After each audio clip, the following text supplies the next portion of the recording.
வாழ்க்கையில் வந்து ஓரளவுக்கு அடுத்த லெவல் போகக்கூடிய சில முயற்சிகளை, கடனை அடைத்தல், ஃபினான்ஷியல் பெனிஃபிட்ஸ் பண்ணுறது, சில இன்வெஸ்ட்மெண்ட் பண்ணுறது, பழைய தப்புகளை திருத்துவது அப்படிங்கிற மாதிரி பல முன்னேற்றங்களும் யுக்திகளும் புரட்சிகளும் செய்யக்கூடிய அளவுக்கு புத்தி கூர்மையும் மன தைரியத்தையும் கொடுக்கக்கூடிய ஒரு அருமையான ஒரு ஸ்தானத்தில் வந்து ராசி அதிபதி புதன் நட்பு வீடாகிய சிம்மத்திலிருந்து அடுத்த வரக்கூடிய செகண்ட் ஹாஃப்ல இருந்து பாருங்க கன்னிக்கே போய் ஆட்சி பலம் பெறுகிறார். இதுல என்ன ஒரே விஷயம், செவ்வாயின் பார்வையும் பெறுகிறார், சனியின் பார்வையும் பெறுகிறாருங்கிறது ஒன்னால என்ன ஆகும்னா கொஞ்சம் டென்ஷன் ஸ்ட்ரெஸ் எல்லாம் கொஞ்சம் வரக்கூடிய அமைப்புகள் இருக்கு.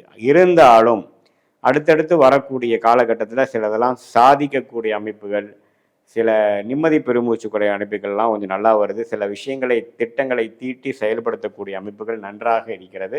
ஸோ இந்த தருணத்தை வந்து மாணவர்கள், டெக்னிக்கல் துறையில் இருக்கிறவங்க, மீடியா துறையில் இருக்கிறவங்க, கிரியேட்டிவ் ஃபீல்டு இருக்கிறவங்க எல்லாமே நல்லா யூஸ் பண்ணிக்கணும்.